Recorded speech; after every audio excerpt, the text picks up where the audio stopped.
But ਸਾਹਿਬ ਇਹ ਸਾਡੇ Overseas ਦੀ ਜਿਹੜੀ ਗੱਲ ਹੋ ਰਹੀ ਹੈ ਨਾ ਜੀ, ਇੱਥੇ ਬਹਿ ਕੇ ਅਸੀਂ ਅਲਹਮਦੁਲਿਲਾ ਅੱਲਾ ਦਾ ਸ਼ੁਕਰ ਹੈ ਕਿ ਪਾਕਿਸਤਾਨ ਦੀ ਸਿਆਸਤ ਤੇ ਬੜੀ ਨਜ਼ਰ ਰੱਖਦੇ ਆ। ਸਹੀ। ਉਹ ਸਾਨੂੰ ਨਜ਼ਰ ਵੀ ਆਉਂਦਾ ਹੈ। ਬਿਲਕੁਲ। ਦੇਖੋ ਮੀਆਂ ਸਾਹਿਬ ਪਾਕਿਸਤਾਨ ਮੌਜੂਦ ਨਹੀਂ ਸਨ ਜੀ, ਔਰ ਮਰੀਮ ਨਵਾਜ਼ ਸਾਹਿਬਾ ਨੇ ਮੁਸਲਿਮ ਲੀਗ ਦੇ ਝੰਡੇ ਨੂੰ ਚੁੱਗੇ ਰੱਖਿਆ ਅਲਹਮਦੁਲਿਲਾ। ਅਲਹਮਦੁਲਿਲਾ। ਔਰ ਇੰਨੇ ਮੁਸ਼ਕਿਲ ਹਾਲਾਤ ਦੇ ਵਿੱਚ ਉਹਨੇ ਆਪਣੇ ਜਲਸੇ ਕੀਤੇ, ਲੋਕਾਂ ਨੂੰ ਇਕੱਠਿਆਂ ਕੀਤਾ। ਫਿਰ ਖੁਦ ਇੱਕ ਖਾਤੂਨ ਹੈ, ਉਹਦੀ ਵਜ੍ਹਾ ਤੋਂ ਜਿਹੜੀ ਸਾਡੀ, ਕਿਉਂਕਿ ਖਵਾਤੀਨ ਦਾ ਬੜਾ ਰੋਲ ਹੈ ਨਾ ਮੁਸਲਿਮ ਲੀਗ ਦੇ ਵਿੱਚ, ਔਰ ਬਲਕਿ ਹਰ ਜਗ੍ਹਾ 'ਚ ਖਵਾਤੀਨ ਦਾ ਇੱਕ ਬੜਾ ਮੁਕਾਮ ਹੈ।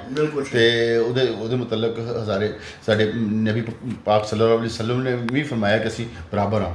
ਤੇ ਦੇਖੋ ਨਾ, ਅਗਰ ਅਸੀਂ ਬਰਾਬਰ ਹਾਂ ਤਾਂ ਫਿਰ ਬਰਾਬਰ ਦਾ ਹੱਕ ਵੀ ਦੇਣਾ ਚਾਹੀਦਾ ਨਾ। ਸਹੀ ਗੱਲ। ਤੇ ਮਰੀਮ ਨਵਾਜ਼ ਸਾਹਿਬਾ ਨੇ ਮਾਸ਼ਾਅੱਲਾ ਮਰਦਾਂ ਤਰ੍ਹਾਂ ਬੜੇ ਹਿੰਮਤ ਨਾਲ ਇਹਨੂੰ ਤਨਜ਼ੀਮ ਨੂੰ ਨਾ ਚਲਾਇਆ।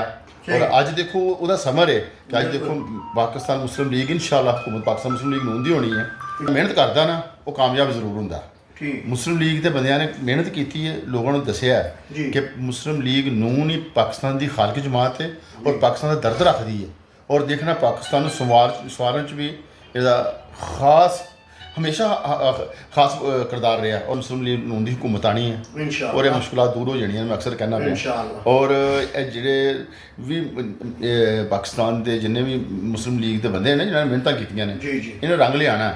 ਔਰ ਪਾਕਿਸਤਾਨ ਦੇ ਜਿਹੜੇ ਮੁਸ਼ਕਿਲ 3-4 ਸਾਲ ਗੁਜ਼ਰੇ ਨੇ ਨਾ, ਇਹ ਦੇਖਣਾ 2017 ਤੋਂ ਜਿਸ ਤਰ੍ਹਾਂ ਤਰੱਕੀ ਔਰ ਖੁਸ਼ਹਾਲੀ ਦਾ ਜਿਹੜਾ ਦੌਰਾ ਚੱਲ ਰਿਹਾ ਸੀ, ਬ੍ਰੇਕ ਹੋ ਗਿਆ ਸੀ। ਇਨਸ਼ਾਅੱਲਾ ਤੁਸੀਂ ਦੇਖਣਾ 8 ਫਰਵਰੀ ਤੋਂ ਬਾਅਦ ਦੁਬਾਰਾ ਰਵਾਂ ਦਵਾਂ ਹੋਏਗਾ ਔਰ ਪਾਕਿਸਤਾਨ ਇਨਸ਼ਾਅੱਲਾ ਤਾਲਾ ਤੁਸੀਂ ਦੇਖੋਗੇ ਉਹ ਤਰੱਕੀ ਔਰ ਖੁਸ਼ਹਾਲੀ ਤਰਫ ਇਸ ਤਰ੍ਹਾਂ ਦੌੜੇਗਾ ਜਿਸ ਤਰ੍ਹਾਂ ਦੌੜਨ ਦਾ ਹੱਕ ਹੁੰਦਾ। ਇਨਸ਼ਾਅੱਲਾ। ਔਰ ਦੁਆ ਕਰੋ कि अल्लाह ताला आने वाला वक्त पाकिस्तान से अच्छा करे और साढ़े कायद मियाँ मोहम्मद नवाज दी अल्लाह ताला ज़िंदगी और लंबी आज़ादी करे ताकि इस मुल्क की तरक्की और खुशहाली जो अपना खास रोल अदा कर सके।